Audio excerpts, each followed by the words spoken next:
about 5 years ago now, I published my very first book. Some of you may have seen it. It's a very specialist, very specific book called Hope Won't Pay the Wages, targeted at business owners who'd gone bust, who'd lost absolutely everything. And it's based on interviews with people who had gone through that process of insolvency and seen everything that they'd built collapse in front of their eyes. You think it's tough when you have a month where you don't make any sales, but imagine everything that you're working towards collapsing in front of you. And through those interviews, there was a question I asked them at the end about where they'd got to and what they'd learned from going through that process. And they all came up with a similar concept around how their definition of success and what it meant to them had changed. And I'll just read you a paragraph from it which sort of sums up pretty much what everybody had said through, having gone through a horrendous experience. Their perception of how things were was that now success is being happy. Success is getting up in the morning and enjoying what you're doing. It's not having 20, 30, 40 grand in the bank, it's just being happy. All right, you need money to pay your mortgage, but success is being happy. It's not about driving a Porsche, that doesn't interest me. It's about having a laugh, enjoying life, and that is success. And as I got to know more people and went more networking, met more people in business and all that kind of thing, what I discovered was that even people who weren't in that situation, who actually had businesses that were doing okay, they weren't happy either. They were just as miserable. And it's like, okay, these guys have got an excuse. What's your reason?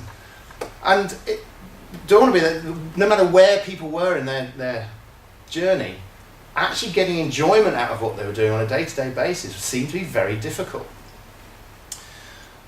So I've kind of subconsciously in many ways, but in the last few years has really made my focus is how do people get to enjoy what they do? We know you've got to have money coming in and keep things basic, but what's that extra thing that these guys discovered? And can you discover what that enjoyment is without having your company to go bust? And that's what we're talking about today. First off, let me just give you a few of my definitions. These are not dictionary definitions, this is my perception, and if you buy into it, then that's great, but this is what the model we're running with. I see a difference between happiness and enjoyment, subtly. There's a lot of talk about happiness, there's a lot of books about how do I get happy, there's the happiness survey that gets taken by the government, but happiness is quite a short-term thing. If you're in a bad mood, you go and see a comedy, you go and meet some people, you can lift yourself up, take some drugs, whatever you want to do, each to their own. You can find happiness if you really need to. And similarly, if you're in a good space, if you lose somebody that's important to you or something like that, you're going to be sad. It's a very short-term thing. It's in the now. Whereas enjoyment, for me, is a much broader concept. It's more about an evolution over time. And the analogy I use is like happiness, sadness, that's like the weather. Enjoyment is the climate. And if you're living in a nice warm climate, you're going to get sunnier days. And if you're enjoying what you do in business and in life, you're going to have happier days as a rule. So how do we get enjoyment in our business? A couple of years ago, I got reintroduced to a model which I'd learned ages ago and kind of just sort of thrown in the bin. Thought, yeah, that makes sense, but not really thought about it. And I actually started looking at it in different eyes and being able to adapt it and see, actually, this fits really well. We can make use of it. So I'm not reinventing anything. We're bringing stuff out of the past, and that's fine. But let me just quick show of hands. Put your hands up if you've never heard of Maslow's hierarchy of needs. Good. Everybody's familiar with it. That's a good start. I learned it in my accountancy training way back, and as I say, it was just one of those things that you looked at and put in the drawer. Well, I got introduced to a book called Peak by Chip Conley, who American business owner, ran a chain of luxury hotels in America, and he demonstrates how he picked up on these concepts of Maslow and used them in all sorts of areas. Now, actually, it's not a great book, to be honest. I got bored with it halfway through, but the ideas were really good, and actually you can adapt it to the staff, to customers, to your stakeholders, to all sorts, and that's how he looks at it. But I started thinking about what we do.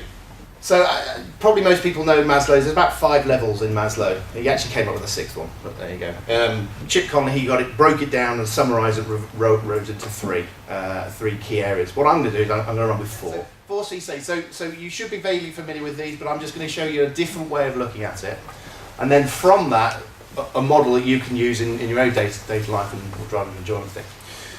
So each of these chairs is going to represent one of the 4 levels. As you know, it's a pyramid. There's no actual reason why it should be a pyramid. It has no indication on terms of how important each level is. I think it's just because you need to get to the first one before you get to the second one and transposition. I can't build a pyramid in here, so we're going left to right. But I do want something so you can remember what the different stages are. So I have got some little icons that we're going to be using to illustrate what they are. But we'll start off with the first one. So the first one is an amalgamation of the bottom 2 levels. So basically this is safety, survival. Where's your next meal coming from? Have you got a roof over your head? Are you going to survive? Those real basic things that every human being needs. We're all getting told that we're only 3 meals away from anarchy. It's these sort of things. If you don't know where your next meal's coming from, you don't care about anybody else, you're going to be fighting for it. But in business terms, of course, steady, survivable, guaranteed income, covering your bills. That's what we need before we build onto anything else. We need to make sure that we've got the money coming in, that we can cover what we've got going on. So what's the thing I'm going to use to represent that? Well, I've actually got a little fluffy toy. Yeah. Yes. And I thought, what's an animal that is always going to be secure? Well, it can only be something that carries its house on its back. So here's our little turtle. So our turtle there is going to represent safety and security. It doesn't eat much either, so quite good on that. So that's our representation for security and safety. Next up is belonging. Once you've sorted out you're safe, you get where your food's coming from, you've got shelter, you want to be part of something, that tribal nature that you want to be connected to. As a note, by the way, most business sort of marketing things are targeted at these 2 zones. Get more sales, get more money in, hit the bottom line. That's where most things are focused on. Do it with people that you enjoy. Networking events are all about earn money and be with people that you are of a similar type. So these are the areas where most stuff is focused on. So that's where the attention's grabbed. We'll bring the animal up now. A very much part of the tribe. Penguin. Lots of little groups of penguins running around. You know exactly who they are, so put them there, stay. So in business terms, your tribe, that's your team. It's your staff. It's your customers. It's your suppliers. It's your colleagues and people you collaborate with. And you want to be with your correct tribe. You want to be people that share the same values with you, that share the same visions and all the rest of it, so you feel good together. But actually what's hidden beneath this, of course, is that you need to be true as to who you are. What most people do is they create some sort of armour and shield and portray an image to the world that is what they think they ought to look like. But their actual, real inner selves are kept hidden. And the trick to getting your true tribe is to actually start working on that and opening up that armour and revealing your vulnerable self inside, which is very scary. But the next step is esteem. Now we've got external esteem and we've got internal esteem. So external esteem is people giving us compliments, telling us how good we are, we feel great, all those likes on Facebook, all those Twitter followers, we must be feeling good.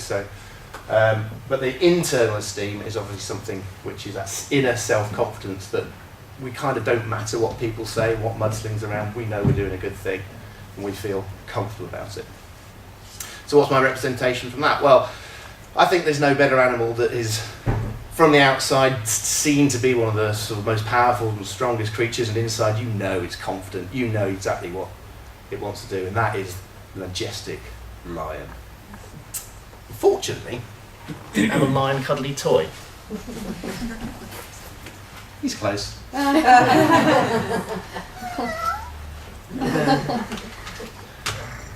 He thinks he's a lion anyway.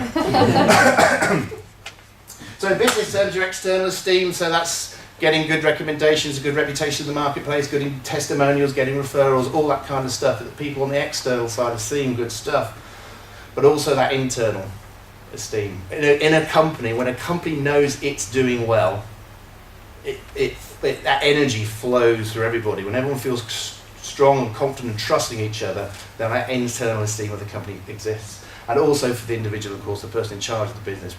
So many people are can have all of this, but when their esteem's not in the right place, that's where you get people sort of getting depressed and having an issue, and they can have millions in the bank and still not feel good. The fourth one is in the model self-actualization, which nobody really knows what that means. It's your purpose, it's your why, it's the reason that you do what you do. The search for meaning is the primary motivation in life. This meaning is unique and specific in that it must and can be fulfilled by you alone. And the true meaning of life is it is to be discovered in the world rather than within. So being human always points and is directed to something or someone other than oneself, be it a meaning to fulfill or another human being to encounter. And the more one forgets themselves by giving themselves to a cause or to serve to another person to love, the more human they are and the more they actualize themselves. A lot of words there. Point being. So let's break that down.